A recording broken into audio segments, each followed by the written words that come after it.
Olá, professores e professoras.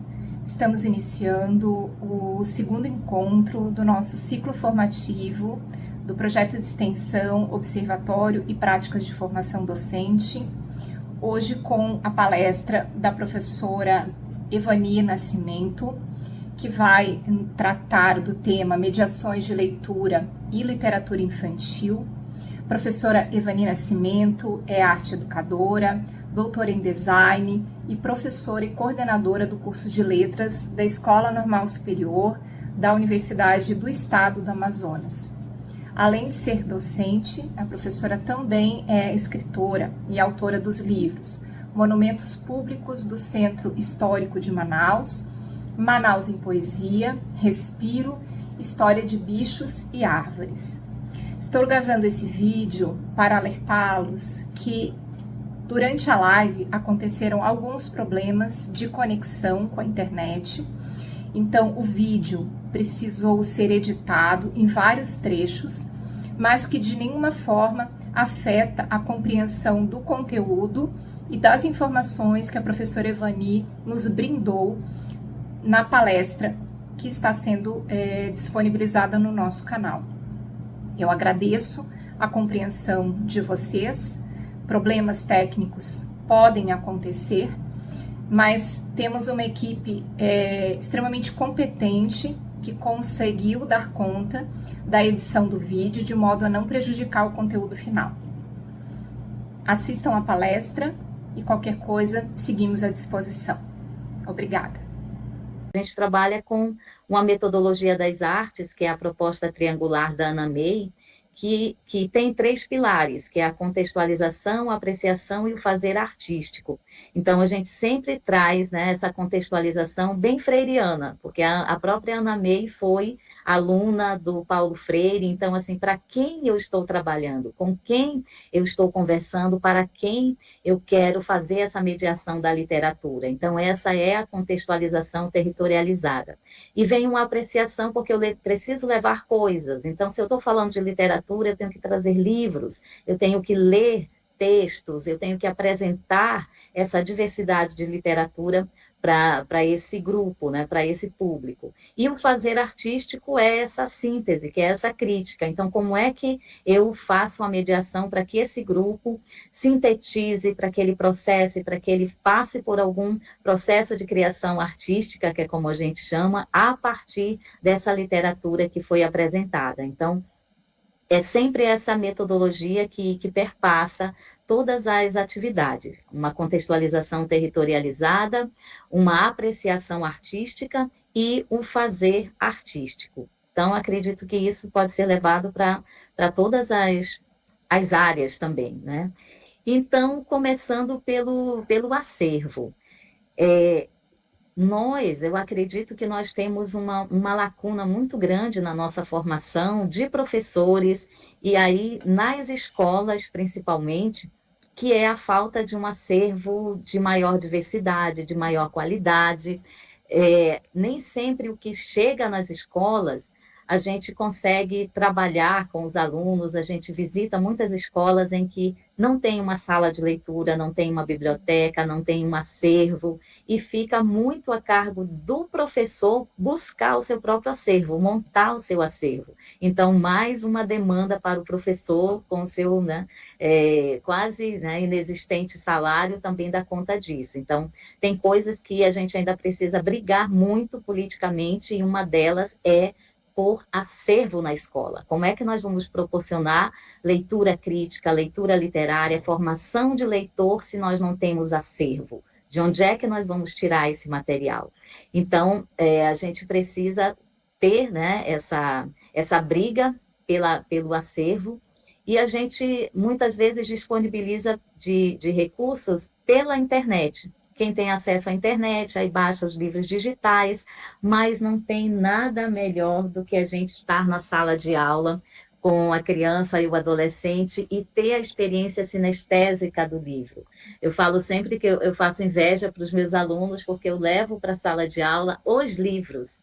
Então, toda aula sempre tem uma mesa cheia de livros. Fernanda aqui, que não me deixa mentir. Então, assim, essa experiência a gente não pode perder, principalmente quando a gente fala de crianças, né? Criança precisa tocar, então, tocar, cheirar, né? Sentir o cheiro do livro, ter a experiência de que essas letrinhas que estão aqui dentro, que ela vai dominar, contam histórias incríveis, ter a experiência de ouvir essas histórias e entender que esse é um objeto precioso.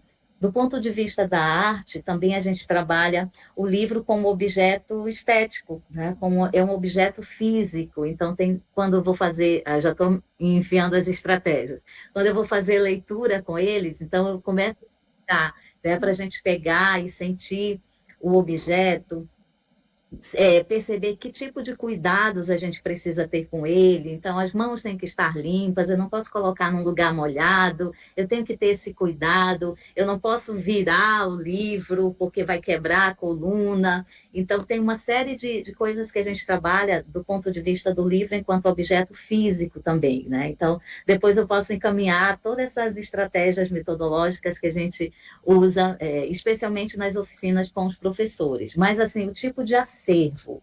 Então, a gente pensa, eu separei aqui vários livros para falar sobre acervo com vocês, que a gente sempre tem acesso mais facilitado aos contos clássicos, especialmente Irmãos Grimm.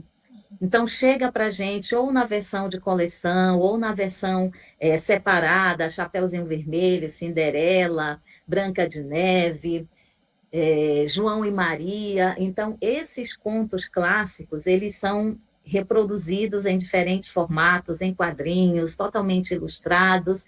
São importantes porque fazem parte desse acervo da história da literatura infantil e infanto-juvenil. Então, é um material que chega mais fácil para a gente, os contos clássicos. E a gente tem diferentes coleções. Então, eu estava lendo esses dias alguns contos, porque assim a gente tem muitas traduções. E também é outra coisa que, quando a gente começa a estudar a literatura infantil, infanto-juvenil, a gente precisa ter esse cuidado. Tem algumas traduções, tem algumas já adaptações contemporâneas. Então, sempre que a gente for ler um livro para criança, for levar para a sala de aula, é importante que a gente leia antes, porque a gente tem que se preparar minimamente para as perguntas que podem surgir.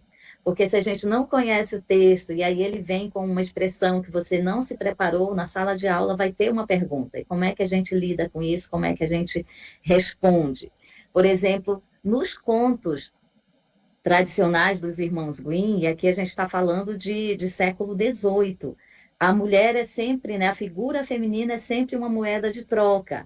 Então, era o rei que tinha muitas filhas e ele vai dar a filha em casamento a quem fizer tal coisa, a quem cumprir tal demanda. Então, a pessoa vai lá, cumpre aquilo que o rei demandou e vai escolher qual é a filha com quem ele quer casar. Então, assim, a mulher não tem essa liberdade da escolha.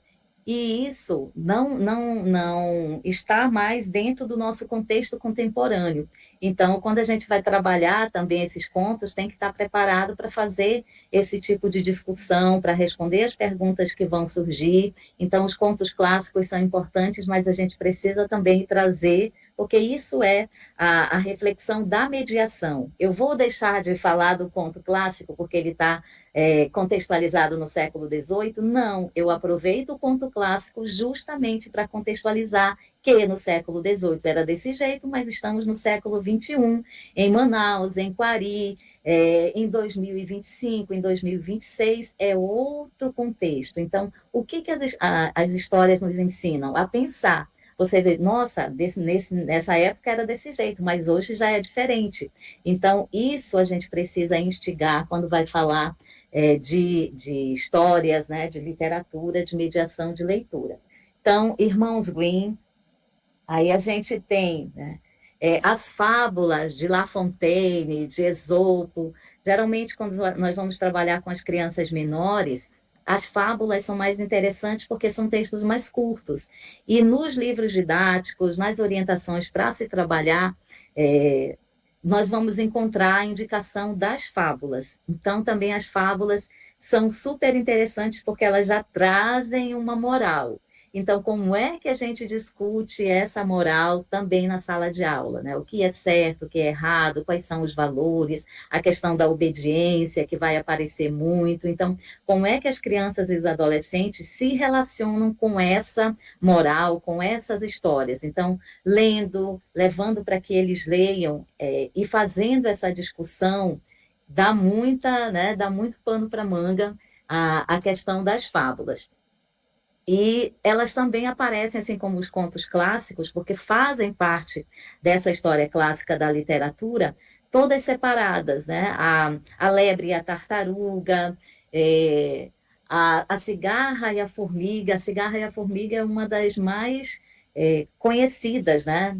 E essas fábulas, elas vão sendo reinterpretadas tanto que tem, por exemplo, um livro da Paulinas, né, da editora Paulinas, que trata da cigarra e da formiga, em que ela junta as personagens. Então, é a cigarra-formiga, a formiga-cigarra, então, assim, já traz uma releitura. Muitas dessas fábulas são reeditadas já com essas releituras. Então, como é que a gente fica sabendo disso? Lendo. Então, a gente precisa ler, precisa ver o que são esses textos mais clássicos, o que são as releituras. Os autores contemporâneos se utilizam muito das releituras, tanto dos contos clássicos quanto das fábulas.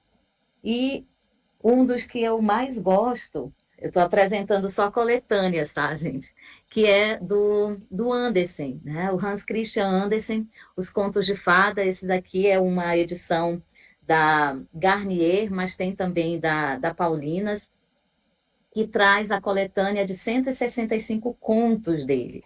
Então, aqui não tem ilustração, são só os textos. E mas aí texto eu não vou levar para a sala de aula. Depende de como você vai fazer a mediação.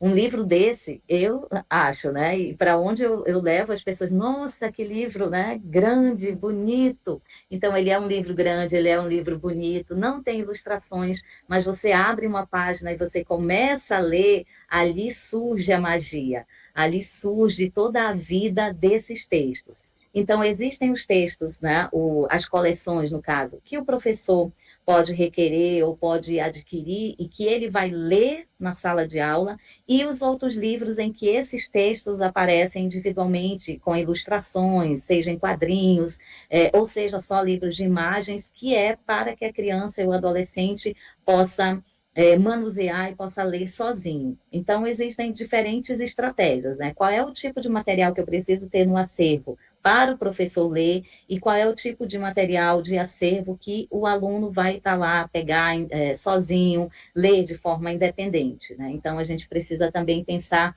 nesse tipo de diversidade de acervo, né? Então, esse aqui é o dos irmãos, ou do Andersen, né, que eu adoro. Com isso, a gente fecha, né, Fábulas, Andersen, Irmãos Grimm, La Fontaine, essa parte clássica. Opa, caí aqui, né? Essa parte clássica dos contos, só que a gente está falando de contos ocidentais. E a gente precisa também ampliar, porque geralmente em todos os cursos que nós vamos fazer de literatura, literatura infantil, infanto-juvenil, a gente começa pelos contos clássicos e termina nos contos clássicos. A gente tem outras culturas, e isso é interessante para a gente pensar. Quais são as outras culturas que fazem parte desse território onde eu estou trabalhando? Então, o que tem em Manaus? Né? O que tem nas proximidades? O que tem no Amazonas? Eu estou casada agora com o professor Welton, que é da biologia da UFAM, e ele é descendente de japonês. Então, eu já conhecia alguns contos, mas a gente passou a adquirir também acervo de contos japoneses, até para ler junto com as crianças e tudo. Então, a gente tem, ó, esse aqui é um box, né, de contos japoneses, e com isso a gente vai tendo acesso a outras culturas. Como é que a cultura japonesa vive o seu cotidiano, pensa sobre questões de família, de valores, né? E isso a gente encontra nos livros, né? Nas histórias. Então, isso é muito interessante para pensar uma leitura de literatura e um pensamento crítico na sala de aula, porque uma coisa é a gente ler os contos que a gente já está mais habituado, até porque a nossa formação é toda ocidental. Mas quando a gente pega, por exemplo, um conto japonês, um conto latino-americano, um conto indígena, nós vamos encontrar muita diferença. E daí a gente pensa, poxa, mas por que que eles agem desse jeito? Por que que eles fazem isso? Por que que acontece dessa forma? Então, esse despertar, essa virada de chave, ela é importantíssima para uma formação crítica. E a literatura, ela é esse caminho suave, gostoso, para a gente pensar sobre as diferentes formas de vida. Então, a gente também defende que a gente precisa ter essa diversidade de material na sala de aula de diferentes culturas. Quando chega na literatura brasileira, a gente tem lá os primeiros textos, agora falando da história da literatura, que são os contos da carochinha. Talvez alguns professores lembrem disso, porque o material que chegava no Brasil era um material é, traduzido, né, de Portugal, no caso, que chegava. E aí o Figueiredo Pimentel vai ser um dos primeiros a trazer uma linguagem do português brasileiro, readaptando essas histórias. Então, são histórias que fazem mais sentido para a cultura brasileira. E são essas as histórias da carochinha. Depois a gente vai ter o Monteiro Lobato. A gente está vivendo agora um momento de críticas em relação ao posicionamento ideológico, político do Monteiro Lobato. Isso é uma coisa. E a obra dele, né, também está aí para a gente fazer essa leitura e essa leitura crítica. Então, o que, que tem nas histórias dele que são legais? O que, que tem nas histórias dele que geram essa crítica, essa discussão? Por que, que a gente precisa fazer essa discussão? Então, eu acredito que não é demonizar o texto, mas como eu lido com esse texto. Como é que eu levo para a sala de aula, mas para isso eu preciso estar preparado.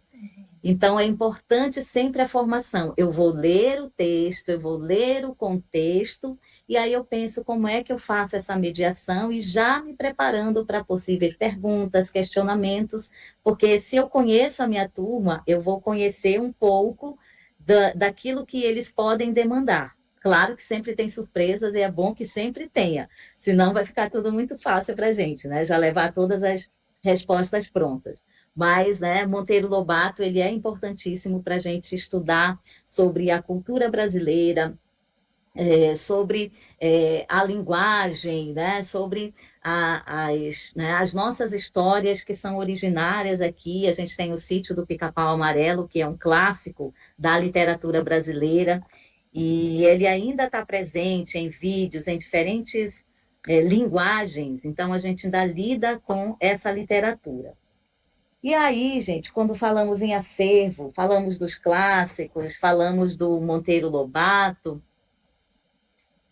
a gente precisa falar também de literatura de autores negros, a gente precisa falar aqui no nosso, né, na nossa região, de literatura de autores indígenas. E é algo que eu defendo muito. Então, assim, fica uma pergunta para vocês, vocês podem me dizer depois o que vocês têm de acervo na escola de vocês. Que tipo de acervo tem? Começar a pensar. São os clássicos ocidentais? Nós temos coleções de outras culturas, nós temos autores brasileiros. Que autores brasileiros são esses? De que época? Nós temos autores contemporâneos, nós temos livros tratando agora da cultura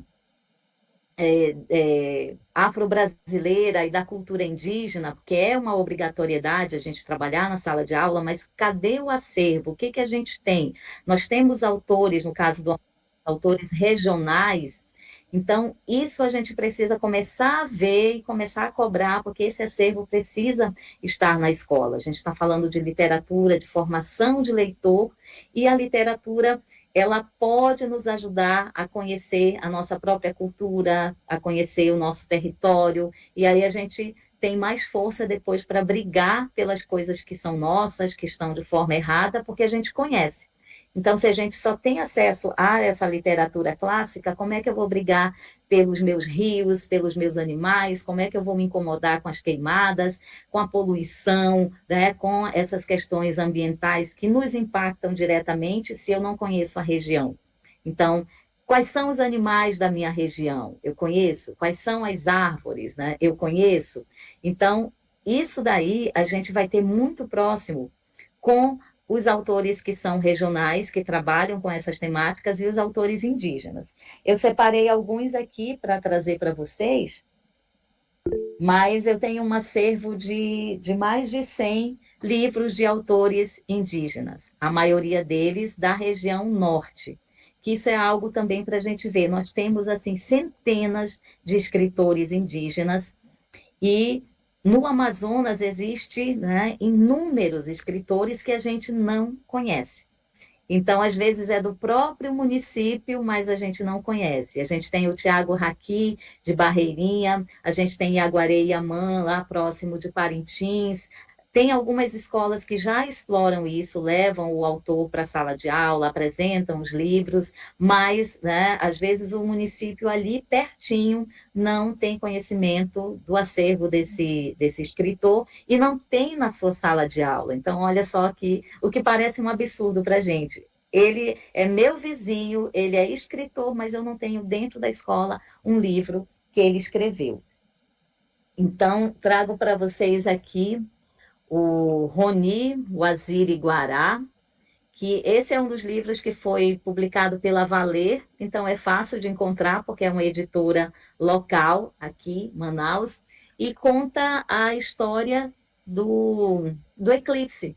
Então é um texto assim belíssimo, que é gostoso de ouvir, é gostoso de contar. Eu vou ter que ler um trechinho aqui para vocês verem como é gostoso.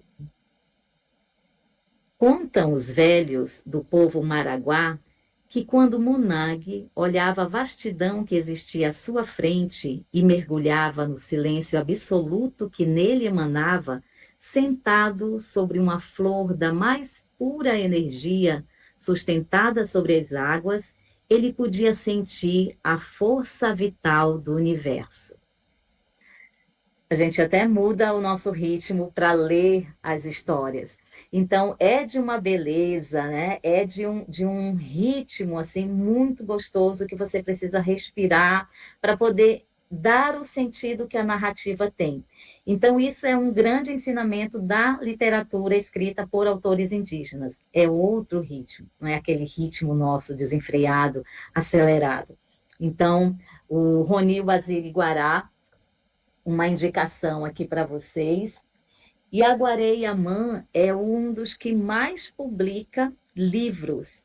E ele quase não é conhecido também na nossa região. Então, Yaguaré Yaman, do povo Maraguá, que é um povo conhecido pelas histórias de assombração. Então, olha só, quem é que não gosta de uma história de assombração? Dependendo da história, a gente fica, né, com pesadelos e tudo, mas essas histórias aqui são incríveis, porque sempre vão falar da metamorfose, sempre vão falar daquilo que pode acontecer quando você não cumpre determinado acordo. Então, é uma forma de mostrar como essa moral, como esses valores, eles são tão importantes e como eles funcionam nos castigos ou ou nas recompensas. Então, se você tem uma literatura ocidental, né, como as fábulas, que elas vão te dar um caminho, né, com uma moral, a gente contrapõe também com as narrativas de autores indígenas para ver como é que essa moral é entendida, acontece nessas histórias. E o Yaguaré Yaman faz isso de uma forma fantástica. Então, a árvore de carne, né, aquilo que dizem, olha, você não pode pegar essa carne porque pertence a tal, né, encantado, e a pessoa vai lá e pega a carne, então ela vai ser castigada por isso. Olha, não mate esse animal porque ele está cuidando de filhotes, você só pode pegar um para a sua alimentação, você não pode pegar muitos, porque senão esse encantado vai voltar aqui, você será castigado, e aí a pessoa que desobedece é castigada. Então, a gente vai aprendendo um aspecto das nossas relações com a natureza que a gente não conheceria de outra forma, porque está muito distante. Os clássicos ocidentais, eles sempre vão trazer a floresta como um espaço de perigo, como um espaço inimigo, como um espaço que você tem que passar longe, a Chapeuzinho Vermelho está em perigo na floresta, é o lobo mau que vai devorá-la. E a narrativa de autoria indígena, ela já nos mostra que nós nos metamorfoseamos em animais, que os animais podem ser essas pessoas, que os rios são essas metamorfoses. Então, traz outra forma de ver o mundo. E que a gente não tem essa relação, porque a gente está pendente ainda de conhecer a literatura de autores indígenas. Então, Yaguaré Yaman respondendo, ou indicando a Daniele Soares. Esse livro aqui, gente, ele foi indicado também ao Prêmio Jabuti, que é uma escritora amazonense, embora ela não more em Manaus, e foi uma edição da Valer. Esse livro aqui me surpreendeu, porque, assim, as ilustrações, mostrando aqui, olha que beleza. Você olha, nossa, que lindo, um livro infantil, vou levar para a sala de aula. Isso é outra marca da literatura infantil, que é a presença de ilustradores. Quando a gente vai trabalhar, agora já falando de estratégias também, a gente sempre fala quem é o ilustrador, quem é esse artista que trouxe essas imagens para o livro, para trazer uma narrativa combinada com a narrativa do texto. Então, os ilustradores são, assim, fundamentais na construção dessa narrativa toda da literatura infantil. E esse livro da Daniele também traz isso, né, da coisa da obediência. Você não obedece, vai acontecer alguma coisa. Eu não vou dar spoiler, porque na mediação de leitura a gente não dá spoiler, a gente instiga a pessoa para ler, mas assim, foi um livro que quando chegou no final eu disse, nossa, como assim acontece isso? Então, assim, ele é um livro surpreendente, e são coisas para a gente levar para a sala de aula, para a gente ler junto com as crianças. Mas cadê o acervo? Então, já anotem aí as coisas que vocês precisam pedir. Eu tenho aqui, joguei para cá, Tiago Raqui, aqui, né? Tiago Raqui, que é de Barreirinha.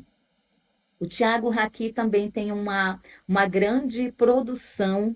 Tiago Raqui viaja pelo Brasil todo, ele é o poeta, ele é convidado para os eventos para declamar as poesias dele, do coração da floresta, como ele costuma dizer.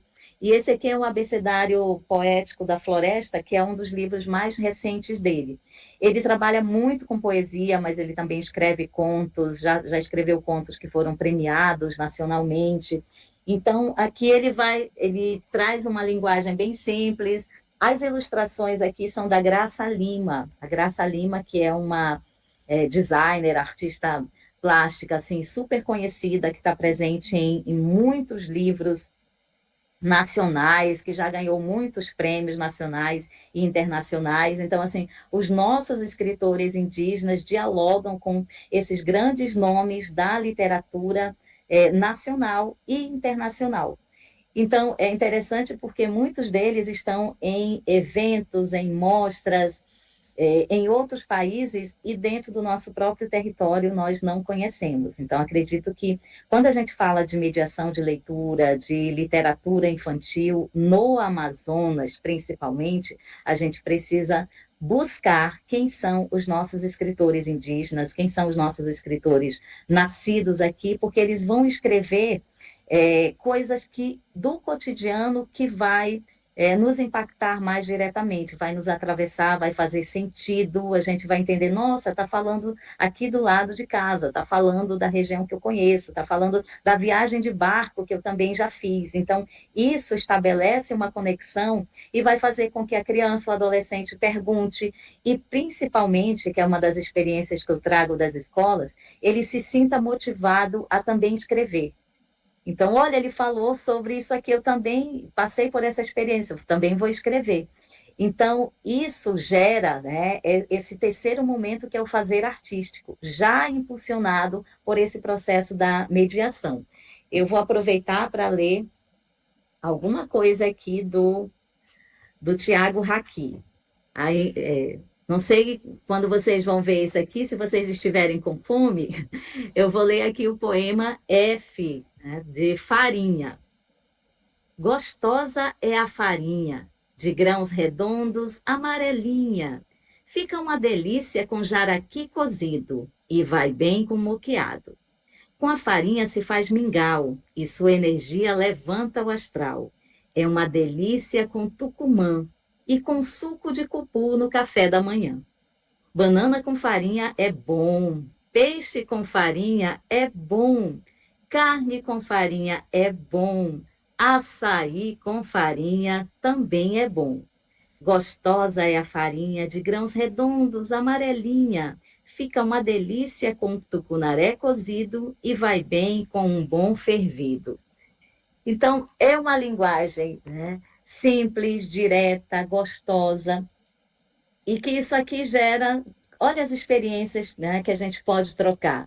E daí você estabelece uma conversa, né? Qual é o tipo de farinha, quem produz farinha, quem sabe fazer farinha, os nossos saberes que quando a gente chega na cidade, a gente vai perguntar de alguém, sabe como é o processo da farinha? Sabe fazer farinha? Sabe tirar o açaí do pé? Já viu alguém fazer isso? Sabe como é que faz? Então, essa busca, nessa retomada dessas memórias ancestrais também podem ser feitas a partir dessas leituras das narrativas, que trazem os elementos nossos. Tucumã, açaí, tucunaré, farinha, né? É o nosso vocabulário, é a nossa vida, é o nosso cotidiano. Então, a literatura de autoria indígena também traz isso, nos mostra que a literatura não é algo que está separado da nossa vida. A literatura, a arte, a beleza, ela permeia o nosso cotidiano, ela sai do nosso cotidiano. Então, eu não preciso me ausentar da vida, agora eu vou fazer literatura, agora eu vou ler literatura. Você está cozinhando, você está cuidando de compor o prato, você está cantando. Então, a narrativa de autoria indígena, ela nos mostra isso, que está tudo interligado. Então, o artista não é alguém separado da sociedade, ele é uma pessoa que vai ter um olhar estético, que vai ter uma produção estética, mas ele é uma pessoa que está incorporado a esse cotidiano que é o mesmo que eu estou incorporada. Então, eu também posso escrever, eu também posso desenhar, eu também posso cantar, e aí a nossa vida seria muito mais gostosa se a gente tivesse essa dimensão. Né? Então, o artista é aquele que está lá, o escritor é aquele que está lá. Inclusive, Tiago Raqui participa de muitos eventos, vamos convidá-lo aí para Coari, para fazer atividades aqui para Manaus, porque uma coisa que acontece quando os meus alunos vão trabalhar algum material meu, ou quando eu chego nas escolas, é a surpresa de ela é viva, ela está viva, de tanto que a gente trabalha com autores clássicos que já morreram há 200, 300 anos. Então, nossa, é alguém que está vivo, é alguém que eu posso pegar, é alguém que mora no meu bairro, é alguém que mora na minha cidade, ele escreve, que coisa boa. Então, essa aproximação é muito bonita e a gente precisa quebrar também outros estereótipos em relação às populações indígenas. Então, nossa, ele é um escritor indígena, né? Como é que ele escreve? O que que ele escreve? Ele já foi premiado, ele viaja pelo mundo. Então, isso daí a literatura pode nos fazer, nos ajudar a pensar. E daí, falando de literatura indígena pelo resto do Brasil, é uma coisa que às vezes surpreende também, por exemplo, tem mulheres, aí, né, essa questão também feminista, vamos procurar quem são as mulheres escritoras indígenas. Nós temos aqui na região também Márcia Cambeba, nós temos escritoras nacionais, Graça Graúna, e essa daqui que eu gosto muito, Aurita Tabajara, é de Pernambuco, e ela escreve cordel. Então, quando a gente estuda cordel, parece assim que cordel é escrito por um grupo de pessoas, mas quando a gente pensa o escritor indígena, como é que o escritor indígena escreve cordel? Né? Parece que a gente não faz essa referência. Então, a Aurita Tabajara tem esse livro que é muito bonito. Esse é um dos livros que os alunos, quando eu levo para fazer a mediação e peço para eles criarem atividades de mediação, eles escolhem muito pela história dela. Então, Coração na Aldeia, Pés no Mundo, ela escreve um longo cordel contando a história dela. Então, como é que ela sai da aldeia, como é que ela consegue estudar, como é que ela cria os filhos, enfrenta o marido que não queria que ela continuasse estudando. Então, ela faz uma reviravolta na vida dela, desses enfrentamentos para sair e aí se torna escritora e conta essa história. Então, essa história vai inspirar outras pessoas, especialmente mulheres. E é um texto, assim, belíssimo. Uma escritora indígena. Vou ler um textinho aqui, um trechinho para vocês. Peço aqui, Mãe Natureza, que me dê inspiração para versar essa história com tamanha emoção da princesa do Nordeste, nascida lá no sertão. Quando se fala em princesa, é de reino encantado, nunca jamais do Nordeste ou do Ceará, o estado, mas mudar de opinião será bom aprendizado. Num distante interior, tangido por vento norte, do balanço de uma rede ou como um sopro de sorte, nasceu uma índiazinha chorando bem alto e forte. Criou-se desde infante no berço de sua gente, ouvindo belas histórias de sentido inteligente, edificando caráter na fase de adolescente. Então, ela vai cronologicamente contando a história de vida dela e é emocionante. Eu tenho alunos que eles choram quando eles começam a ler, e isso é muito bonito. Então, fica a dica nessa nossa composição de acervo, pensar os clássicos brasileiros, autores contemporâneos, autores indígenas, porque a gente precisa fazer essa diversificação de acervo. Dos nossos regionais, por exemplo, tem o Elson Farias, que eu acho que é o que a gente mais conhece, principalmente por conta da coleção As Histórias do Zezé, né? As Aventuras do Zezé na Floresta. E o Elson Farias escreveu também uma outra sequência do Zezé para contar a história do Amazonas. Então, já pensando nessa ideia de paradidático. Porque o Zezé ele vai trazer essa aproximação com os elementos da cultura amazônica, e esse outro da história do Amazonas, nós já vamos ter fatos históricos, então já se insere mais na geografia, na história, mas é sempre alguém que está contando essa história para você descobrir sobre o início da região amazônica, da cidade de Manaus, o processo urbano, as independências, os movimentos econômicos. Então, o Elson Farias vai produzir também nesse sentido. E esse é um livro para a criança, no caso, né, que é O Som das Letras. Uma coisa que eu também defendo muito nessa leitura que a gente faça na sala de aula para empolgar é a poesia. Então, eu acredito que a poesia, porque foi algo que me chamou a atenção quando eu ainda era criança. Lá na antiga quarta série, hoje quinto ano, um poema da Cecília Meirelles. Então, eu lia e aquela musicalidade que eu já gostava por conta dos cantos de casa. Minha mãe cantava lavando roupa, lavando louça, minha avó cantava. Então, eu cresci ouvindo essa musicalidade. E a poesia me aproximava dessa musicalidade que eu já conhecia. Então, acredito que esse tipo de texto, né, esse gênero textual, poesia, ele precisa estar mais presente também, junto a principalmente crianças nesse processo inicial, né, os textos mais curtos e as poesias. E o Elson Farias brinca aqui magistralmente com o som, que é interessante para a gente levar para a sala de aula.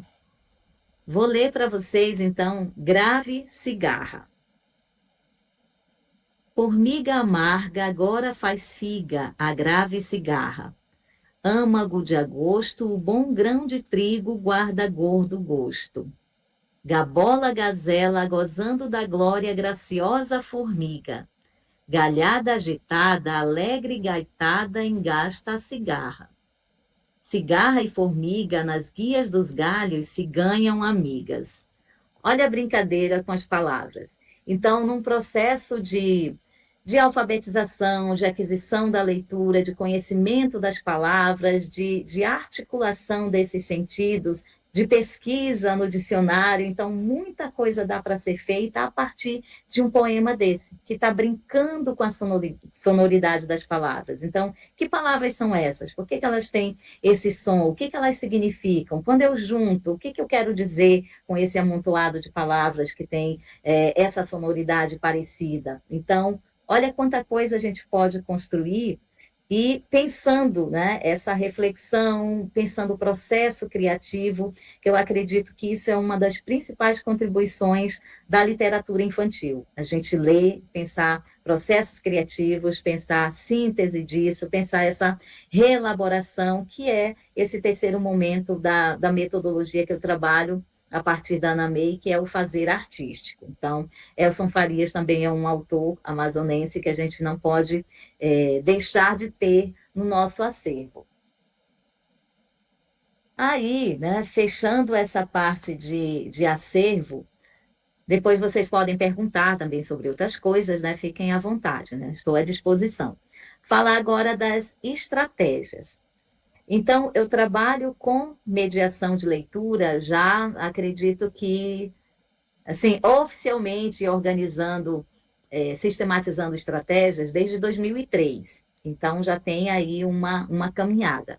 Então, o que eu venho acumulando sobre mediação de leitura? Eu venho acumulando a partir de formações que eu fiz junto a organizações de organizações não governamentais, que era o Instituto CIA, um projeto que tem aqui em Manaus, na Zona Leste, que é o ECAI, Espaço Cidadão de Arte e Educação, desde 2003, que eu faço parte dessa equipe, trabalho com a formação dos educadores e organizo o acervo junto com eles, organizo os processos de mediação de leitura com os professores do bairro também.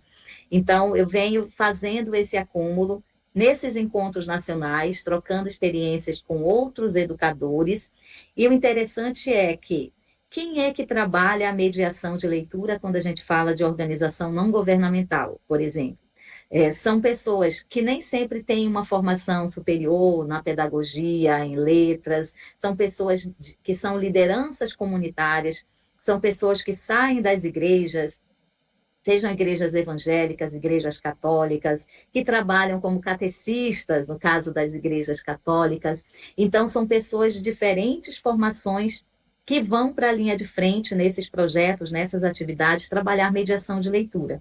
Então, quando a gente conhece esse público, a gente conhece estratégias diferentes daquelas estratégias institucionalizadas que a gente aprende nas escolas, que a gente aprende nos encontros de formação institucionais, que a gente aprende nos livros, e essa mistura é muito boa, porque a gente vai aprendendo, por exemplo, que eu não preciso levar só esse livro clássico, eu posso levar o folheto que estava ali, que foi recolhido, né, na feira, né, o que ele conta, né, o que ele está trazendo, então, que tipo de leitura eu vou trabalhar? E as pessoas, às vezes, trabalham a partir do acervo que elas têm, e é um acervo pequeno. Então, como é que eu exploro esse acervo? Então, são muitas coisas ricas que a gente vem trazendo. E aí, então, eu venho acumulando esse processo com formação em outros setores, trazendo para dentro da universidade. Além de também fazer diretamente esse processo de formação. Então, de chegar com um grupo de crianças, abrir o livro, vamos, né, fazer a mediação de leitura desse livro. E a partir daquilo que elas vão respondendo, né, eu vou vendo, nossa, isso aqui está funcionando, isso aqui não funcionou com elas. Então, quando a gente leva, por exemplo, faz atividades de mediação de leitura, leva aquele tapete, que eu acredito que muitas escolas aqui fazem dessa forma, que é estender um tapete, um TNT, um plástico, um lençol, o que seja, espalhar um monte de livros ali, as crianças sentam ao redor e elas escolhem aquilo que elas querem ler ou que seja lido para elas. O interessante é que muitas crianças, mesmo aquelas que já sabem ler, nessas nossas experiências desse projeto aqui na Colônia Antônio Aleixo e em outros bairros que a gente já fez, a criança já sabe ler, mas ela gosta de ouvir que você leia. Então, quando a gente faz esse processo, é importante que a gente tenha, no caso, né, dessas atividades em organizações não governamentais, são sempre vários voluntários. Então, tem que ter pelo menos umas 5 pessoas ali para dar conta de fazer a leitura para aquelas crianças. Na sala de aula, você é o professor e, às vezes, um professor assistente, um estagiário, mas, né, na maioria das vezes, o professor está sozinho para fazer esse processo de mediação. Então, é a criança que vai escolher, então, cada dia uma criança escolhe o livro que vai ser lido, ou o professor escolhe a história que vai começar a contar. Esse livro aqui é um livro do André Neves, que é um autor também que eu acho muito interessante que a gente tenha no nosso acervo. Ele é pernambucano, ele trabalha vários livros de imagens, mas ele também escreve outros livros com texto. E esse daqui é um livro de imagem que fala sobre a seca. Processo de mediação com livro de imagem, gente, é fantástico, porque a gente pode fazer tanto com crianças que ainda não são alfabetizadas, até os universitários, porque eu já fiz isso.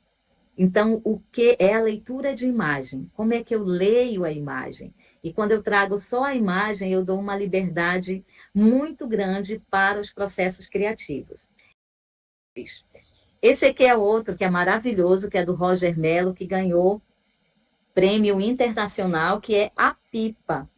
O Roger Mello trabalha aqui de uma forma um pouco mais abstrata, né? Menos figurativa do que os anteriores, e é algo que é muito conhecido das nossas crianças, a pipa, né? Que aqui a gente chama de papagaio. Né? Então, sobre o que trata a história? O que é a pipa?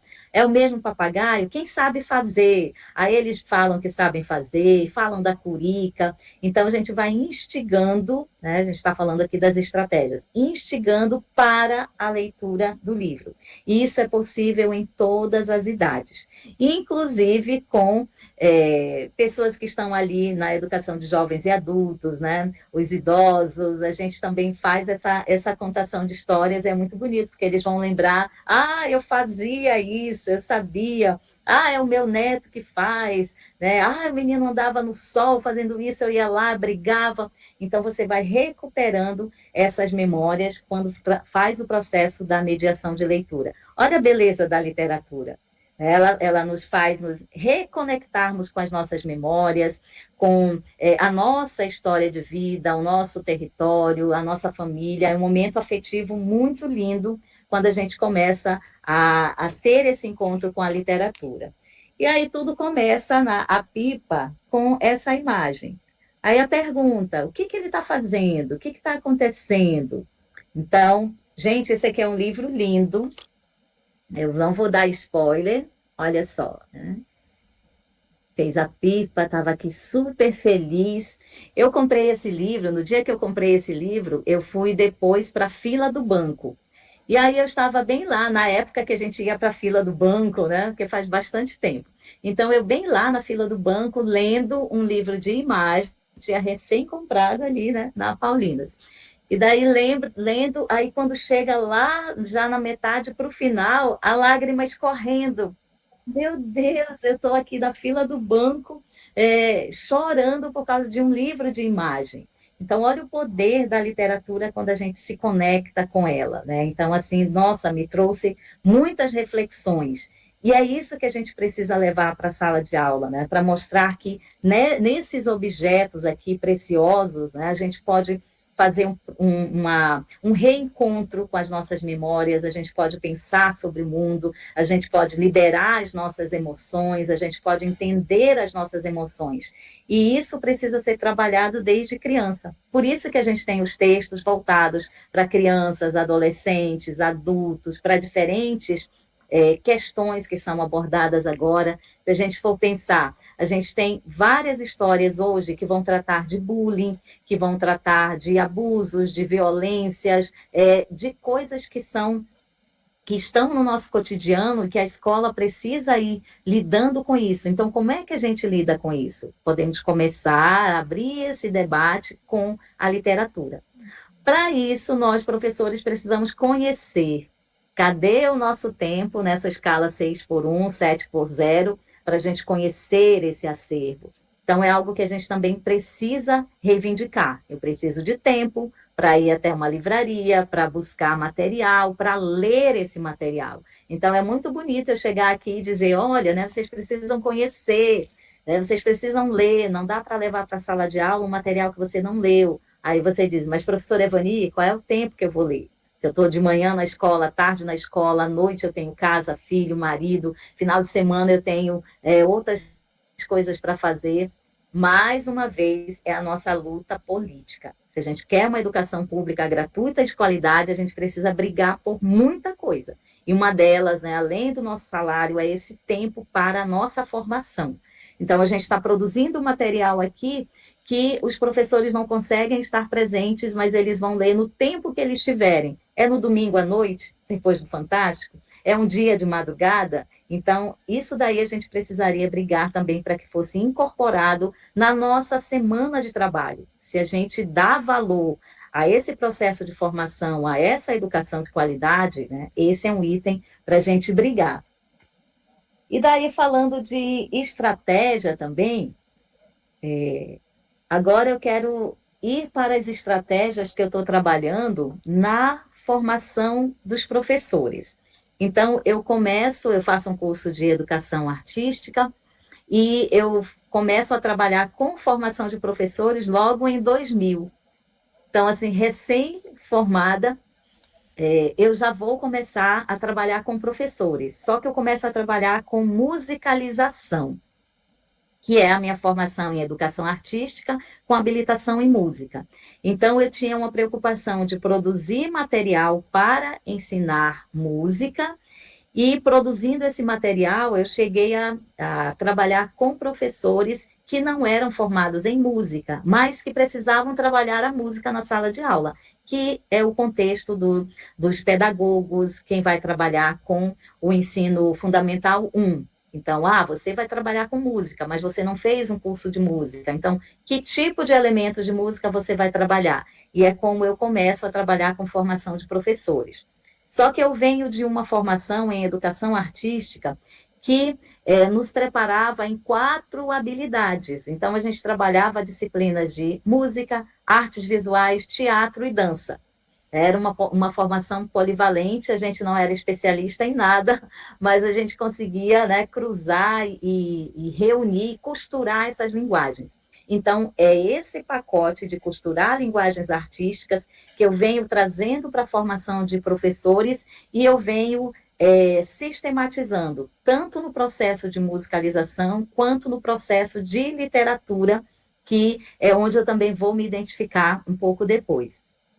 Então, essa construção junto e essa construção a partir do conhecer com quem eu estou trabalhando, o que, que você já sabe, o que, que você já está trazendo para a gente construir junto, que vem permeando as oficinas de musicalização e depois as oficinas de literatura. Então, a gente musicalizava as histórias, trabalhar com criança. A gente tem, por exemplo, o Natal, pega uma história.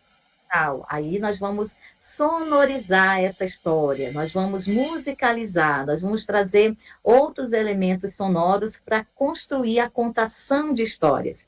Então, quando eu começo com formação de professores, eu trabalho muito essa perspectiva da contação de histórias. E eu vou aprendendo, então, a diferenciar o que é a mediação de leitura, o que é a contação de histórias e o que é a leitura. Então, hoje, eu já tenho isso sistematizado e levo para a sala de aula quando eu estou falando com os futuros professores. O que é ler para uma criança?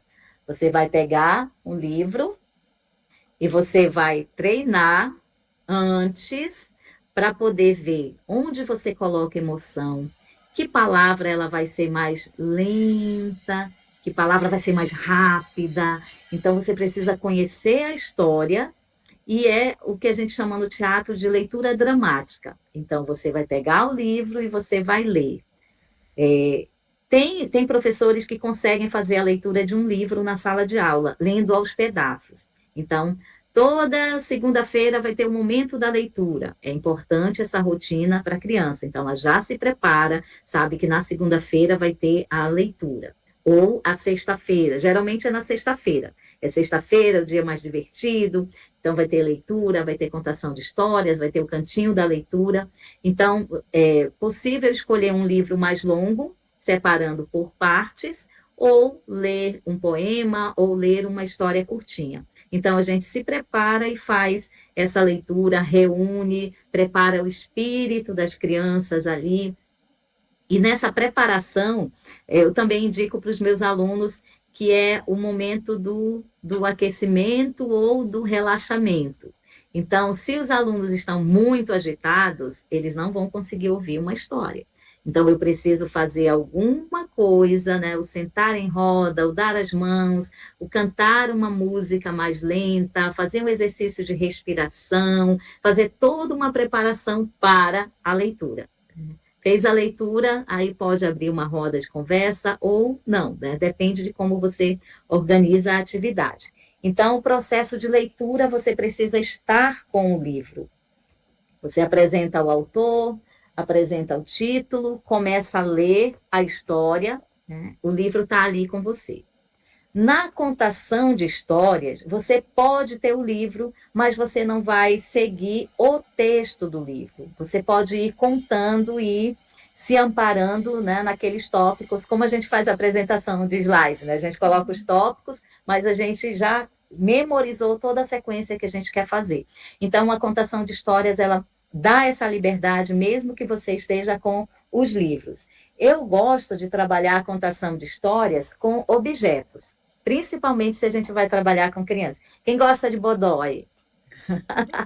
Então, eu escrevi uma história sobre, que é chamada Yacató, o Acaribodó, e eu comprei, né, um bodózinho. Eu tenho camisa de bodó, fiz marcador de bodó. O bodó é meu xodó agora, né?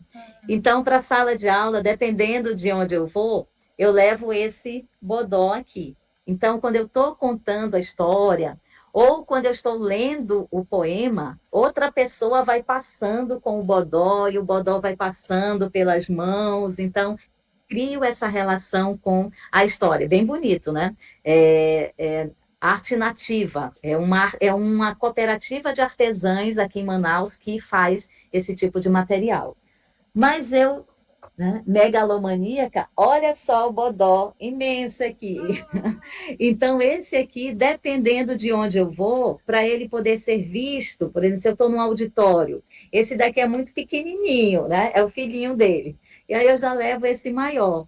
Então, são coisas, né, com as quais eu tenho trabalhado. E isso envolve também os contos. Vou ficar aqui agarrada com o bodó, gente. Você pode dormir com ele. Então, isso vale para os contos clássicos. Eu fico buscando nas lojas de brinquedos, né? Ah, esse objeto aqui tem relação com essa história. Então, sempre que eu vou contar a história, eu levo um objeto. Que aí eu tenho que ver, a criança vai poder pegar, ela vai manusear, então aquilo vai fazer com que a história fique mais na memória, porque ela já passou por uma experiência sinestésica. Então, olha, ela vai lembrar do Iacató, porque ela abraçou o Iacató, né? Ela viu ali, então já conquistei para essa temática. Então, além desse daqui, eu tenho, por exemplo, a outra história, que é o Trovão, o Jabuti Brincalhão, e uma amiga minha lá da UEA, a Gorete, ela fez aqui, com essa técnica nova, né, do crochê, ela fez o jabutizinho. Então, pensa, eu estou contando a história, ou eu estou lendo a história, e o jabuti está passando. Isso aqui, gente, não encanta só crianças, não. Porque esse material eu levo para a minha sala de aula, para os meus alunos da UEA. Esse período eu estou com a disciplina de literatura infanto-juvenil. Então, eu levo os objetos, a cada dia é uma mesa com livros diferentes, e eu levo objetos. E eles estão aprendendo isso, porque eles estão finalizando o curso de letras, e eles vão levar essas estratégias para as salas de aula deles, porque outros já fizeram isso. Eles chegam e dizem, professora, eu estou fazendo igual a senhora, né? Eu virei aquilo que eu não entendia, o que eu criticava. Eu estou levando uma mala para a sala de aula, eu estou levando livros, eu estou levando objetos, agora eu não posso olhar para as coisas que eu já penso, isso aqui eu vou levar para a sala de aula, porque a professora Evani também levou. Então, o processo de formação de professores é aquilo que eu vejo que está dando certo junto com as crianças, que eu levo para a sala de aula e que a gente conversa e que a gente vê outras possibilidades. Tem outra história que é da Sônia a Preguiça, e eu comprei esse aqui também. Ó, gente, a preguiça. Que coisa mais fofa. Então, contação de histórias. A contação de histórias, ela pode ser feita, como eu falei, né, com um livro, você contando mais livremente a história. Ela pode ser feita com objetos, principalmente para os menores, a contação de histórias com os objetos, porque depois que você conta, o que acontece? Eles correm, pegam o objeto, né, o brinquedo, e eles vão recontar a história. Então, aquele terceiro momento que é o fazer artístico. Então, como é que eles recontam a história? Você não precisa nem dizer, agora vocês vão criar uma... Não precisa. Com as crianças pequenas. Terminou de contar a história, eles já vão lá, repetindo as frases, criando outras coisas. Então, se a gente tem esse acervo também de objetos, olha mais acervo. É tanta coisa que falta na escola, né, gente? Falta os livros. Agora a professora Evani ainda disse que eu tenho que fazer esses bichinhos aqui, que eu tenho que levar os bonecos, os brinquedos. A gente também pode fazer esse processo de contação de histórias, que muitos professores já fazem isso. O dia que vai contar a história, se caracteriza, coloca um avental, um chapéu, né, leva algum objeto. Então, isso é a contação de histórias, que é diferente da leitura, porque a contação de histórias exige essa preparação, esses recursos, né, muito maiores. E a mediação de leitura é a coisa de você estar contando, lendo o livro, mas fazendo essa interlocução, esse diálogo com quem está assistindo. Então, são três coisas que se complementam. A gente sempre tinha essa discussão de que tem gente que defende mais a leitura para valorizar a literatura escrita, né, em detrimento da contação de histórias, porque acha que a gente vai deturpando ou vai diminuindo, né, na contação de histórias a literatura. Eu acredito que não. Eu acredito que a contação de histórias pode nos levar para a formação do leitor literário, porque ela vai nos apresentar o livro e ela pode ser a síntese dessa leitura literária. Então, a leitura literária ela pode gerar a contação de histórias e a contação de histórias pode levar esse estudante para a literatura escrita. É como a gente consegue fazer esse processo de mediação. Outra coisa Tchau, Sônia. Né? Outra coisa no processo de formação de professores. Agora eu vou para o meu umbigo, tá, gente? As minhas produções.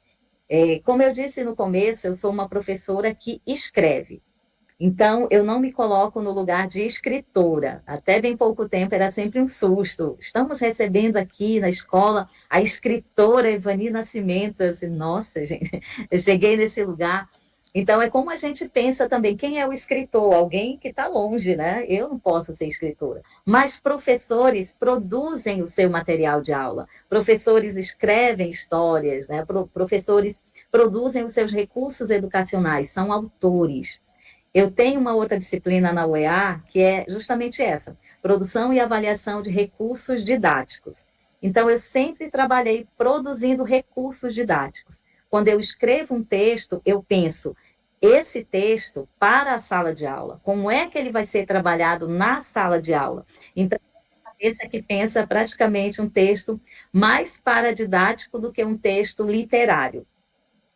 E, nesse sentido, o segundo livro que eu fiz, né, que o primeiro foi Monumentos Públicos, que é resultado de uma pesquisa de iniciação científica, que vai para o mestrado, né, doutorado, enfim, que é o estudo da cidade, da história da cidade pelos monumentos. Desse estudo, que começa em 1997, eu brinco na sala de aula, o que vocês estavam fazendo em 1997? Eu já estava pesquisando sobre a história da cidade.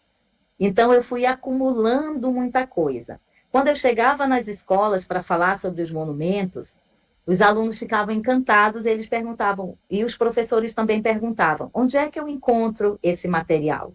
E eu não tinha esse material para disponibilizar, além do livro Monumentos Públicos.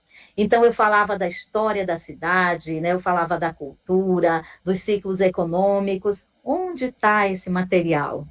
E foi quando surgiu a ideia de fazer o Manaus em Poesia, que a primeira edição é um livreto sem ilustrações, e na segunda edição eu resolvi investir Olha que bonito.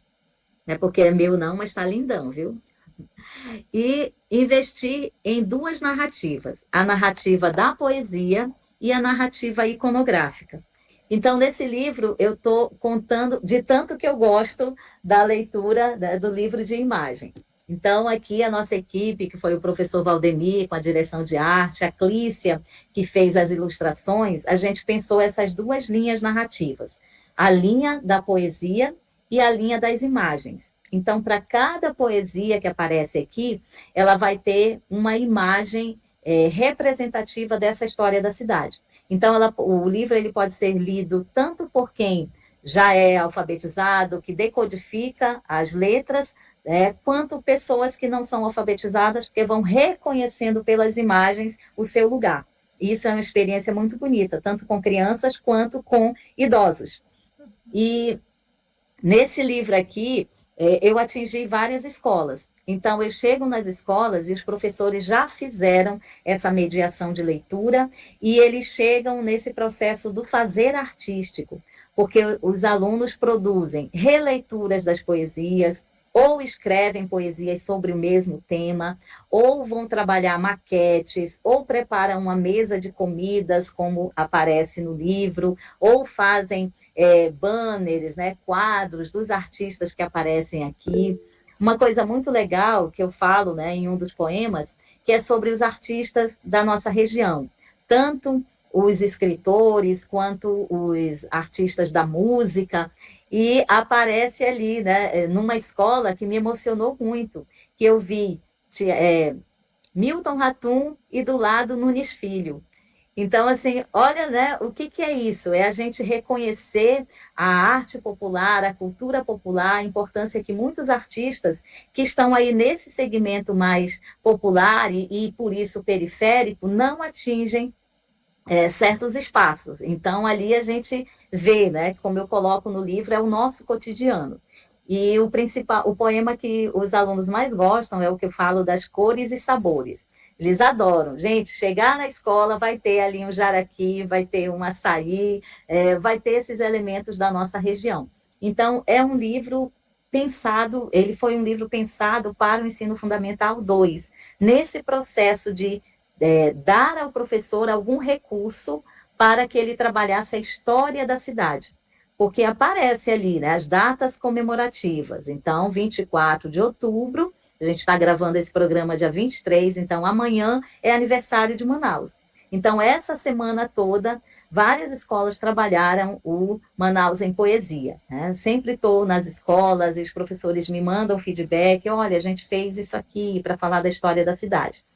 E agora eu estou indo também em abril, né? No começo, esse ano eu fui mais em abril e maio, que é a Semana da Literatura Amazonense. Então, o material que eu estou produzindo já chega como um material de literatura amazonense, em que os alunos vão trabalhar essa reinterpretação do que eles leem.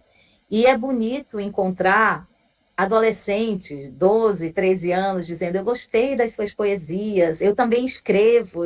Você escreve? Me mostra o que você escreve. Então, aquilo que eu falei, quando a gente encontra alguém mais próximo, eu digo, nossa, se ela escreve, eu também posso escrever.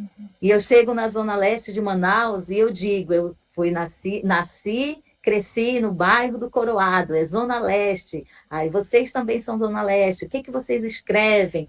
Então, isso, né, é uma referência. E eu acho, né, bonito estar nesse diálogo assim de referência, porque eu não tive isso. O que eu estudava? Eu estudava pequenos trechos, né, pedacinhos de poesia que apareciam no livro didático. Isso eu estou falando de anos 80.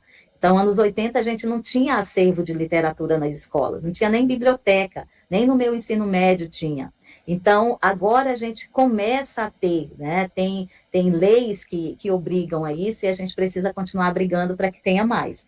Então, o Manaus em Poesia nasceu, né, com esse intuito de fazer a mediação da história da cidade de Manaus. Como é que eu conto a história da minha cidade para as pessoas, né, da minha cidade de uma forma que não seja um artigo de pesquisador para pesquisador, que era o que eu fazia. eu escrevia os artigos, mas eu não posso levar esse texto denso para o Fundamental 2, né, ou para o ensino médio. Como é que eu chego de uma forma mais facilitada? Aí eu vou ler só o comecinho também, igual eu estou fazendo com os outros, para vocês ficarem com vontade de conhecer também o livro. Ah, um outro detalhe é que é uma cidade narradora. Então, é a própria cidade que vai contando a sua história de forma cronológica, mas passando por vários temas. Por isso que são poemas que podem ser trabalhados também de forma separada. É isso que as escolas fazem. Cada sala de aula escolhe um poema e aí faz a sua produção artística. Então, começa com Meu Nome. Eu nasci de um grande encontro de dois rios e suas tormentas. O Rio Negro, de águas escuras, e o Solimões, de águas barrentas. Esse ponto era estratégico, e minha história começa aqui. Muitos nomes eu fui recebendo, mas essa herança eu nunca perdi. Comecei como Fortaleza, dos portugueses, um segredo. E a igreja me batizou São José da Barra do Rio Negro. Não fui a primeira cidade a nascer nas bandas do norte, pois Belém nasceu primeiro. Presépio era o nome do forte. Com os padres carmelitas, uma mudança se narra. De lugar, passei à freguesia da Virgem Conceição da Barra. E aí o poema segue, em que eu vou contando quais os nomes que a cidade de Manaus foi recebendo, né, contextualizando. Então, dessa é uma forma que eu encontrei de trazer a história da cidade de Manaus para a sala de aula mais lúdica. E está dando certo. Quando eu vou para os municípios, eu sempre levo e digo: vamos fazer o Quari em poesia, vamos fazer Manacapuru em poesia, vamos fazer Tefé em poesia. Então, isso aqui é algo que pode ser construído com os alunos na escola, né, com as outras instituições, com os professores. Vamos contar a história da nossa cidade em poesia. Os alunos com certeza iam ilustrar quais são os pontos de referência da cidade, o que é importante para a cidade, o que a gente quer contar, que história a gente quer contar da nossa cidade. Cada cidade tem o seu site, e quando a gente abre o site da prefeitura, a gente encontra ali a história, mas é a história oficial. Será que na sua escola seria essa história que você gostaria de contar? Olha, o pessoal está colocando aqui, né? História da escola em poesia. Às vezes a gente está numa escola que a gente não sabe nem quem é a pessoa, né? Que o nome da escola está lá marcando. Então, quem foi essa professora, esse professor, né? Essa personalidade que dá nome à minha escola? Então, quem foi, eu vou construir a história e eu posso colocar, né? A escola em poesia, a rua. Eu pesquiso sobre cidade, eu tenho um grupo de pesquisa sobre cidade e a gente escreve muito sobre a rua. E eu tenho um poema falando da minha rua, que eu digo tudo o que acontece, as festas dos vizinhos, as brigas, os gatos de rua, como é que são as casas, qual é a rotina. No período da pandemia, que eu ficava muito em casa, foi quando eu mais atentei para tudo o que acontecia na rua. Então, o meu mundo era a minha rua e eu escrevi sobre isso. Então, quando a gente pensa, eu vou escrever sobre o quê? Ou eu vou fazer um trabalho com os alunos sobre o quê? Depende daquilo que a gente está lendo, daquilo que a gente quer mediar. Então, um livro como Manaus em Poesia ou outras narrativas que falem sobre espaço geográfico pode gerar esse tipo de produção depois, que seria a síntese, o fazer artístico. Eu li sobre um livro que fala sobre a rua. Como é a minha rua? Como é a rua da minha escola? O que eu posso contar? O que tem de semelhante? O que tem de diferente? Isso é um processo de mediação. É um processo de você entender o que aquele texto, aquela narrativa te fez pensar, te modificou, te fez criar. Que a função da literatura, quando a gente compreende, é essa. O que me moveu, o que me transformou, o que me fez ver do mundo essa leitura. Cada vez que a gente lê um livro, a gente se expande. E é isso que a gente precisa levar para as escolas, né? Esse prazer pela leitura, pelo conhecimento. que a gente observa uma realidade de crianças e adolescentes cada vez mais nos mecanismos digitais, né? Nos joguinhos, que os joguinhos, eles comprimem o cérebro, porque você não está pensando, você não está criando, e está perdendo a dimensão sinestésica das coisas e do mundo ao redor. Então, a literatura, ela também é importante nesse sentido. Então, veio, né, o Manaus em Poesia.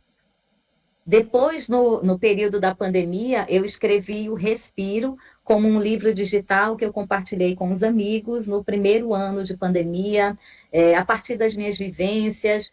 E aí, em 2023, eu fiz a versão impressa, também com as mesmas ilustrações, né, as ilustrações da Clícia. E esse livro está disponível, está lá no meu Instagram, em PDF, gratuito. E eu não fiz pensando a sala de aula. Só que tem poemas aqui que, quando os professores trabalham o Manaus em Poesia, eles vão buscar outras coisas da Evani e encontram o respiro. E eu chego nas escolas e tem alunos que dizem: cadê o Napoleão? Você não trouxe o Napoleão?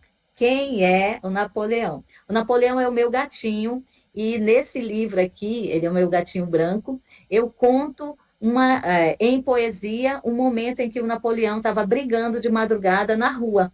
E eu fui lá para trazer o Napoleão de volta para casa. Então, eu transformo esse episódio numa poesia e os adolescentes se identificam, porque eles também têm esses animais. O Napoleão virou essa personagem também no período da pandemia, que ele estava sempre nos meus memes, né? Então, resgatou essa questão de afetividade. E isso faz com que eles também queiram escrever sobre os seus animais ou olhem os seus animais de forma diferente. E tem outros poemas aqui também que são trabalhados, mas esse é o que eles mais trazem a referência. Eles querem que eu leve o Napoleão para a escola, né? Então, chegou lá, processo de mediação. Aqui na UEA também, eu trabalho com algumas oficinas e trabalhei algum tempo com a disciplina Arte e Educação, que é do curso de Pedagogia. Nessa disciplina, a gente trabalhava com produção de recursos educacionais, sempre pensando e a partir das 4 linguagens: música, dança, teatro e artes visuais. Então, a gente realizava oficinas comigo ou com outros professores convidados, e a partir de cada oficina a gente ia pensando como transformar em um recurso. E chegou um momento em que a gente pensava um tema, aí vem as metodologias ativas, projeto temático. A gente trabalhou, por exemplo, no período da pandemia, educação remota, o tema da cheia, que foi 2021, aquela cheia histórica. Então, a gente tinha nas 4 linguagens, oficinas e produção de recursos, pensando como eu vou trabalhar esse tema na sala de aula. Aí veio uma música, inclusive está no YouTube, né? Evani Nascimento, acessem lá, curtam, se inscrevam, ativem o sininho para receber as notificações também. E esse tema, então, a gente saiu do tema porque era a discussão com os alunos ali naquele momento de pandemia. Ah, fulano não pôde comparecer na aula porque a casa alagou, porque ele está ajudando a família, porque está sem acesso à internet. Isso é uma ideia freiriana de educação. Então, o que está nos incomodando que poderia ser esse tema gerador? A gente trouxe o tema gerador para a disciplina e nós fomos trabalhando.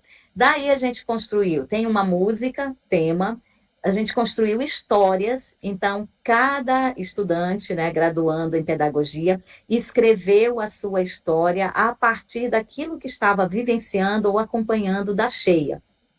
A gente transformou esse texto em uma música, transformou esse texto em uma contação de histórias, alguns em audiovisual.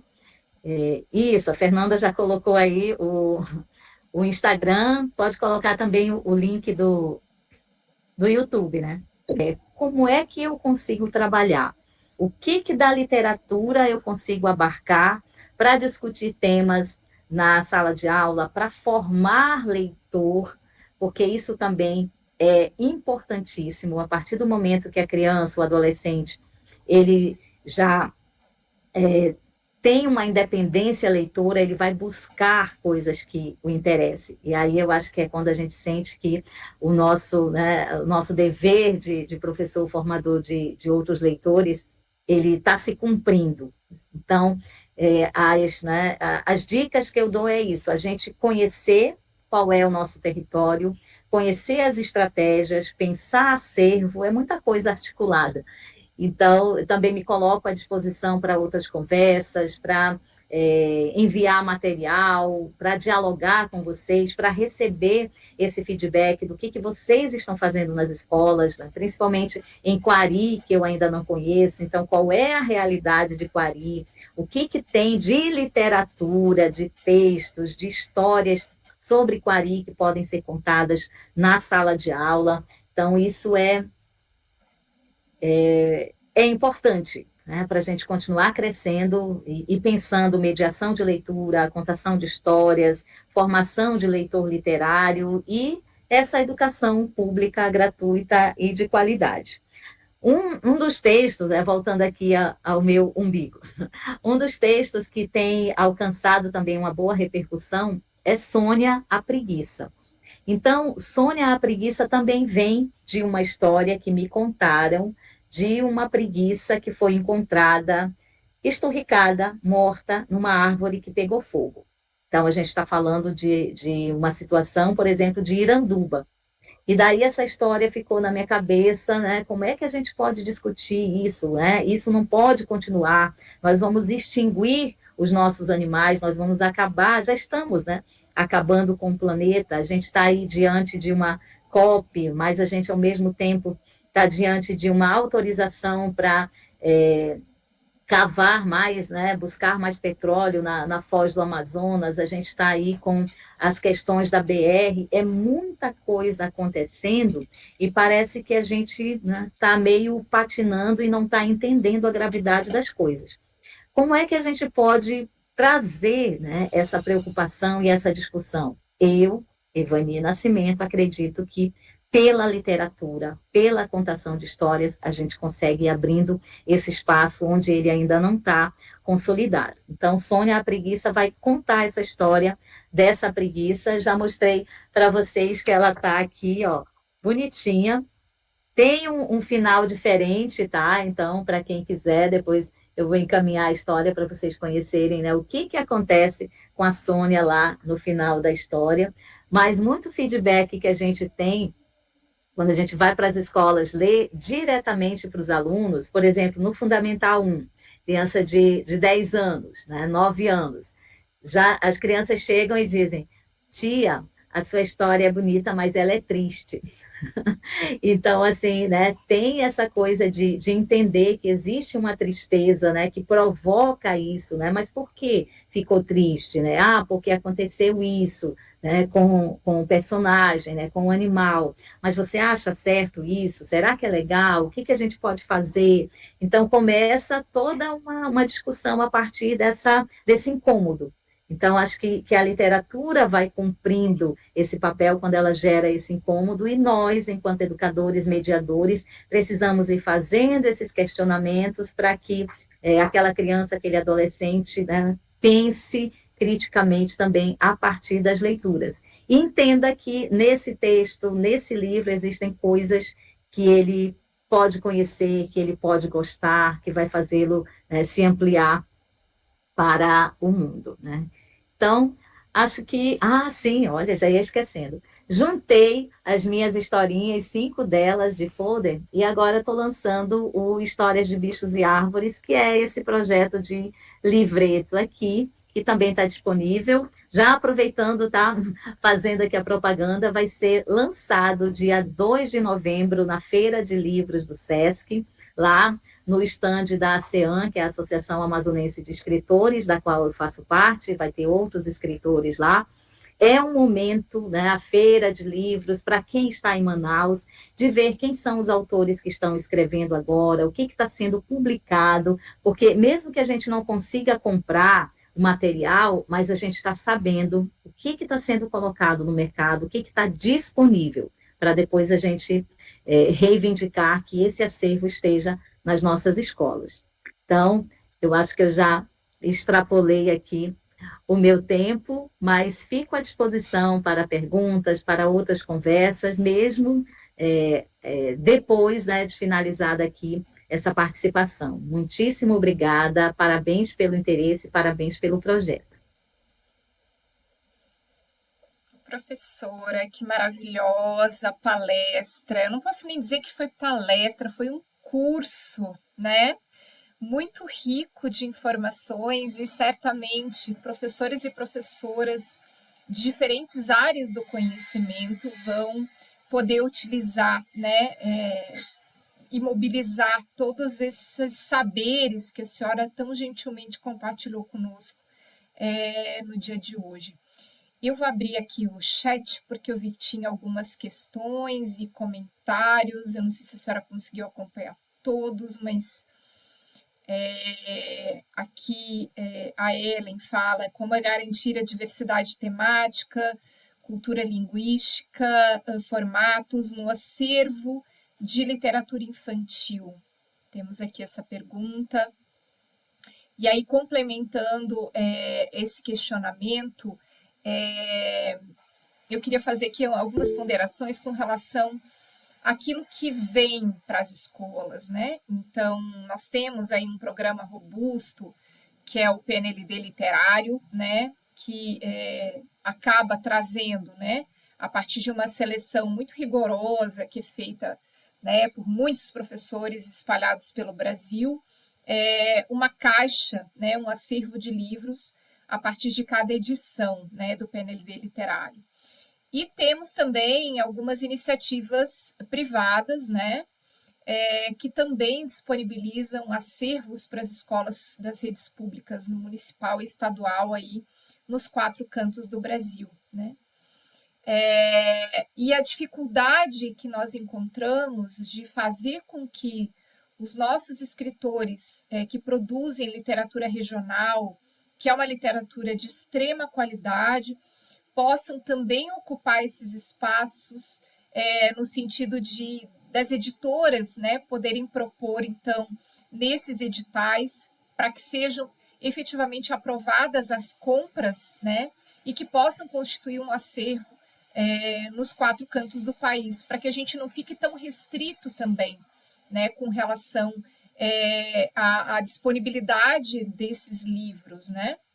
Então, eu acho que a gente precisa avançar, né, nesses caminhos para que esse material, que para nós é tão rico e que mesmo que ainda não seja de livre acesso, que nem todos os professores e professoras conheçam, mas ele está muito mais próximo de nós, mas como viabilizar, né, esse processo para que professores de todas as regiões do Brasil possam ter conhecimento, poder conhecer esses autores e autoras aqui da Amazônia e isso possa chegar gratuitamente para as escolas, né? Porque senão fica realmente mais um sobretrabalho para o professor e para a professora ter que constituir um acervo privado, levar o seu acervo para a escola, né? Que a gente sabe muitas vezes da dificuldade da compra desses livros, de como que chega, né? E como que isso vai também ser disponibilizado para o conjunto de crianças, de jovens, de adultos, porque muitas vezes é o professor que compra e disponibiliza somente para suas turmas, né? Então tem essas questões que a gente precisa também avançar nesse sentido. Deixa eu ver se tem alguma outra questão aqui. A Fernanda pergunta qual a importância das parcerias com outros professores ou colegas de outras áreas nas práticas de mediação de leitura na sala de aula e qual a importância da preparação do ambiente para a mediação de leitura. Então, acho que a gente pode começar a nossa conversa por aí. Ótimo, né? São questões assim bem preciosas. A primeira, né? Eu não vejo outra forma senão a organização de professores e a briga política mesmo para a disponibilização dos acervos, porque muitos livros de autores indígenas, por exemplo, eles chegam nas escolas particulares. Então, se eles estão nas escolas particulares, por que não estão nas escolas públicas? Por que ainda não tem demanda, né, políticas públicas para esse acervo nosso, territorial, né? Então, acho que são coisas assim para a gente começar a se mobilizar, talvez por organizar semanas literárias, que isso acontece nas escolas, e fazer o convite ou ter um livro e a partir daí já dizer, olha, a gente está sentindo falta disso, a gente precisa ter mais material, porque a gente precisa discutir, isso aqui está na lei, que eu preciso trabalhar a cultura e arte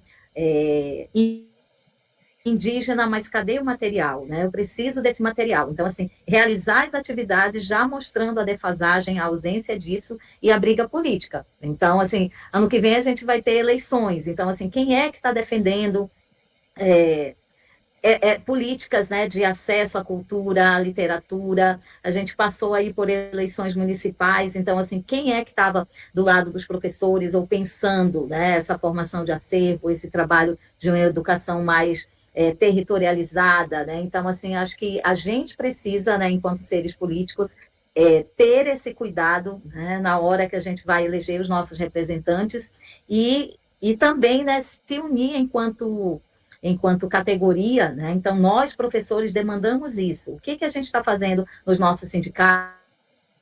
O que a gente está fazendo nos nossos eventos? Cadê as nossas moções, né? Cadê as nossas notas? Cadê as nossas exigências também? Né? A gente só está apanhando, né? Mas a gente precisa ter essa força também, né, política para reagir, porque não dá para a gente comprar um acervo, porque aí é que não vai vir mesmo, né, do poder público. Então, enquanto o professor estiver comprando o seu apagador, o seu pincel, o seu papel, o seu livro, a gente vai continuar nessa situação. Então, acho que é uma organização política para brigar por isso.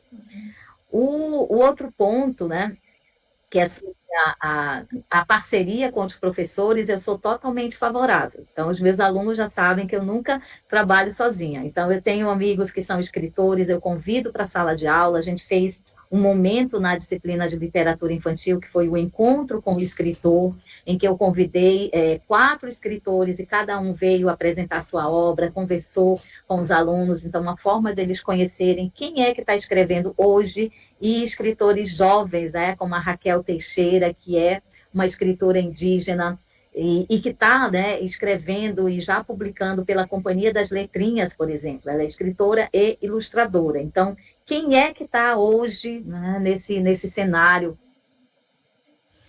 amazônico? Então, as parcerias servem para isso. Então, um professor que é um contador de histórias, que você convida, ou um professor que sabe uma história, e não só professores, tá, gente? A gente já fez atividades aqui no projeto, né, que eu falei, que é o Espaço Cidadão de Arte e Educação, em que a gente trabalhou o projeto temático Embarcações, e a gente trouxe as pessoas que produziam embarcações, porque o bairro fica no Lago do Aleixo, e ele foi contar como é que nasce uma canoa. Olha que coisa bonita.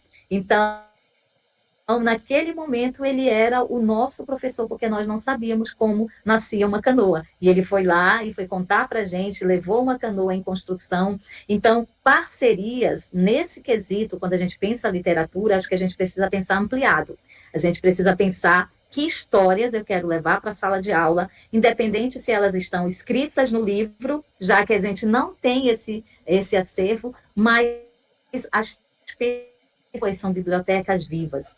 Então, quem é que eu tenho no meu bairro que pode contar a história do bairro? Que pode contar a história, né, do primeiro hospital daqui, da primeira escola? Quem é que foi um funcionário dessa escola desde que ela inaugurou para contar para a gente a história da escola? Quem são as populações indígenas que poderiam vir para falar, né, sobre o seu cotidiano? Né? Quem são os imigrantes que estão aqui para falar sobre de onde eles vieram, como é que é o lugar que eles moram? Então, acho que pensar essa visão, né, ampliada da literatura nas pessoas, né, como esses acervos vivos, essas bibliotecas vivas, também pode enriquecer o nosso trabalho na sala de aula e dar conta, por enquanto, desse espaço vago que a diversidade de acervo, né, não está dando conta. Alguém perguntou aqui, né, como é que eu trago essa diversidade de acervo? Pensando diversidade de pessoas, que são focos, né, com esses temas. Então, acho que esse pode ser um caminho, né, às parcerias. Sou totalmente favorável às parcerias.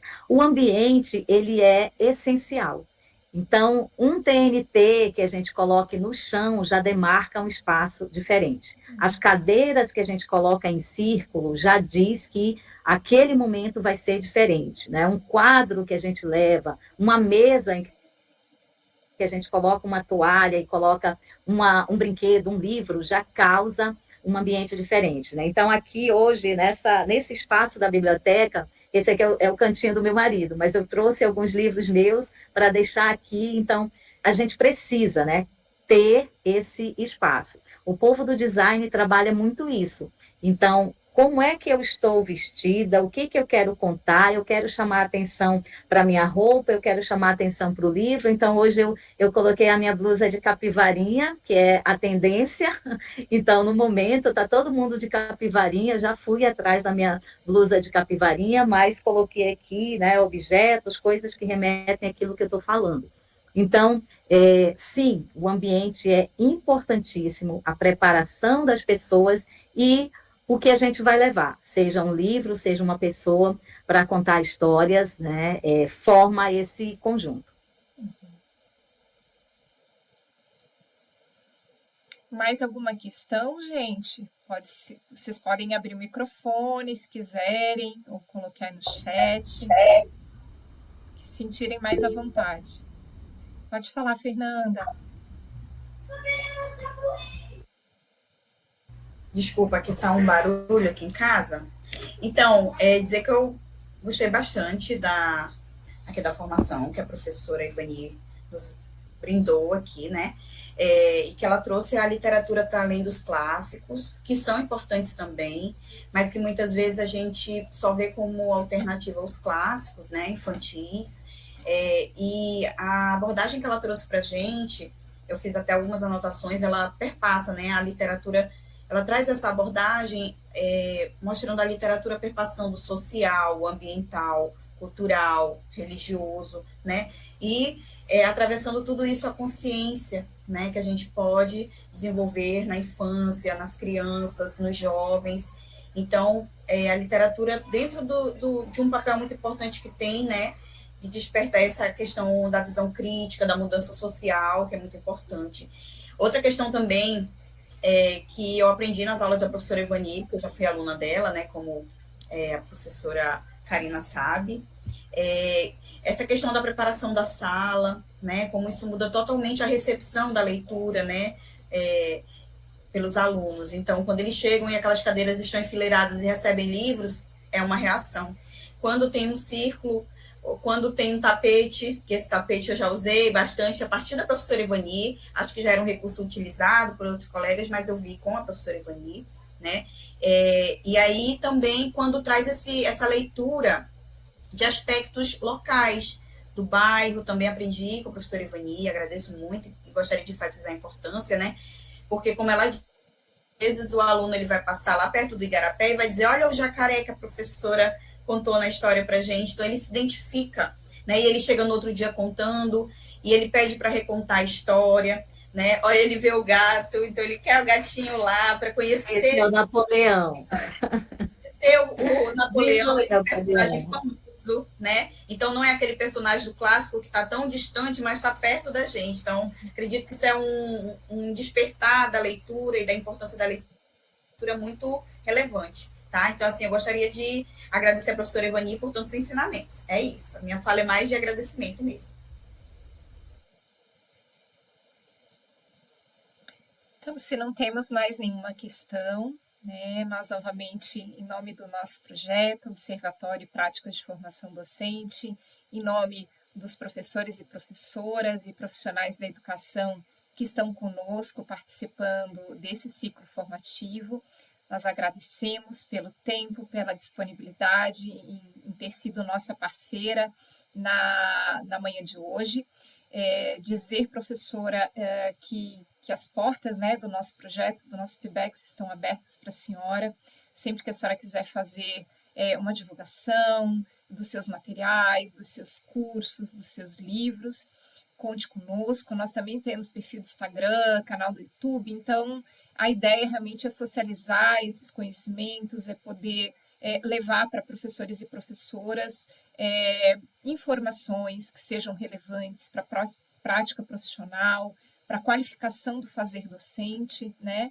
E diversificando as possibilidades de aprender e de ensinar, né? Porque da mesma forma que ensinamos, aprendemos com os nossos alunos e alunas, né? Eu acho que esse é o grande legado freiriano que a senhora bem salientou, né? O professor não é aquele que somente ensina, ele aprende, né? Na sua mediação e no seu processo com os seus estudantes. Temos aqui agradecimento da Maria Jesuíta, obrigado pela palestra, deixa eu ver aqui, obrigado pela palestra maravilhosa, eu vou levar seus ensinamentos para a vida, gratidão. Temos aqui vários agradecimentos, várias reações. Então, professora, eu vou, né, novamente finalizar e agradecer e passar a palavra para a senhora fazer suas considerações finais.